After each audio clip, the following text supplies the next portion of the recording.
So Shahida Mausi, the president and CEO of the Aretha, welcome to American Black Journal. Thank you so much. Yeah, It's a it's pleasure great. to be here.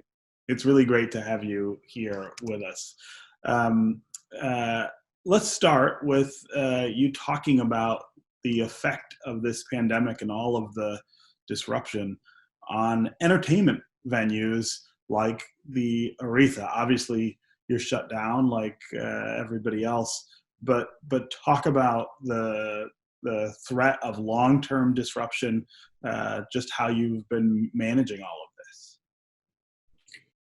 Um, the virus has disrupted our day-to-day business. Obviously, Detroit is is a hard place sometimes in the wintertime, and we look forward to getting outside in the summer when the weather breaks, and the day that the tickets go on sale at the Aretha. People are just gleeful that summer's here and we can actually go and do something that's that's fun, that's nourishing to our spirits. And to have that kind of taken away has really impacted not only the thousands of people that attend every year, but our staff as well as, and then of course our business. And we're unlike businesses that have the opportunity to operate all year round. Summer is it in Detroit for an outdoor venue. Mm-hmm. So it's potentially devastating. We are hoping that between the people being mindful of the mitigation that we're all going through, the stay-at-home orders, the wear your mask, and please everybody, would you put it above your nose? I mean, Right. yeah, right? You see half the people out in the street now, they got the mask down here. It's like, no. We want to go outside. Put the stuff up where it goes so that we can go outside. That's right. But small businesses, independent businesses are particularly hard hit. We are not publicly traded. We are not multinational corporations. We are a business, as are several other concert venues, music venues in our area. Independently owned and operated. We're a family-owned business. So this hits us particularly hard. It hits us hard as a family. It hits the 300 plus people that work for us every summer. We are an economic engine on the riverfront of Detroit. Over 300 people work there regularly all summer long. And now that's not happening. So we're working to identify mitigation strategies so that we can open safely and provide an environment where people feel comfortable coming to enjoy music on the river again.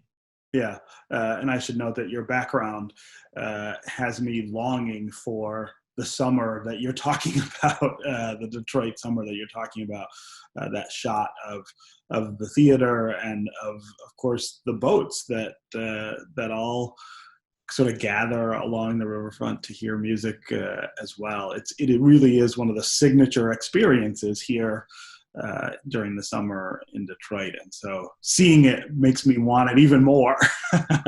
Me too. Yeah. And we had great shows that were already on sale before the virus hit. And we had other shows that we had contracted for that we hadn't yet put on sale. So it's really precarious. We're hoping, we're at this point, we have postponed some shows, but we've not canceled any. So we are hoping to get some clear direction of what might be possible and when things might be possible from government, I guess within the next week or so. Yeah. So you're also working together with other venues that are in the same boat to try to figure things out. Talk about how that's all coming together. It's been really, really interesting to join forces with other independent venues from around the country. We have joined an organization that has just recently formed within the last month called NIVA, National Independent Venues Association. And part of what we're realizing as we come together is how strong we are as an industry, right? And I've also had the opportunity to work with other Black promoters from across the country, and just looking at the aggregate within those entities that are Black owned and are major promoters around the country and have long histories in this. It's a big industry. It's a big part of the economic engine in a lot of cities all across this country. But the PPP program doesn't really address our industry and where we are. Mm. There's no way that we're supposed to be back up to full strength and spending 75% of a PPP loan on staffing when we're still shut down. Mm-hmm. And when we get the right to open, will we be at full capacity? Probably not.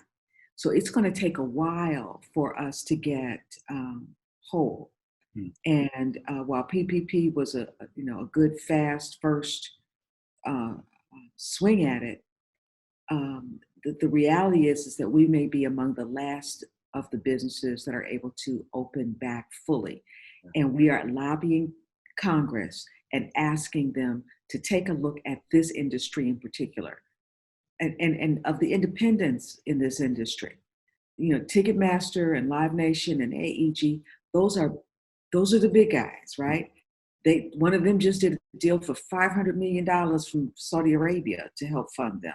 Nobody's writing me a check from Saudi Arabia, right? If the government is going to bail out somebody, bail out those of us who are independent and are small and are part of the fabric of this community on a much more granular grassroots basis. Yeah. Yeah. And we're asking them to do that. So if people would go to our website, you'll see how you can plug in and send your letter directly to your congressional representatives. We need them to know that we matter to you. Mm-hmm.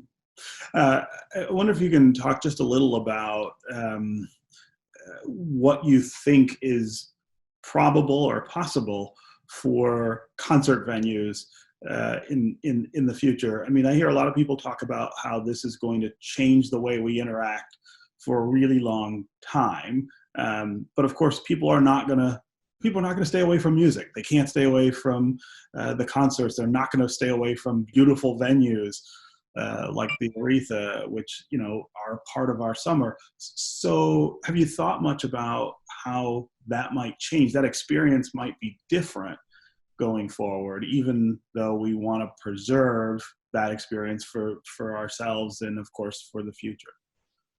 Well, I'll begin by saying that some surveys have begun to happen, and people are reporting that approximately 40% of the audience says that they're ready to go back to concerts, that they want to go back to concerts. Would do so before a vaccine is available. I think that number will grow as people begin to be educated about how we can socially distance and improve the sanitation within the various venues. There are people all across the country, and our staff included, that are working to find specific strategies of how we can do this together. Will you stand six feet away from somebody while you're walking to get into a venue? Yeah, okay, I can do that. I'm doing that at the grocery store anyway, right? Mm-hmm. Okay, so we can do this. Would you wear a mask? Yeah, I probably would. And, we've seen all the cool masks that go with the cool outfits and all of that, right? Would you allow your seat to be different than the one that you purchased already? Mm. I don't know about that. Yeah. But that's part of what we've got to work out, right?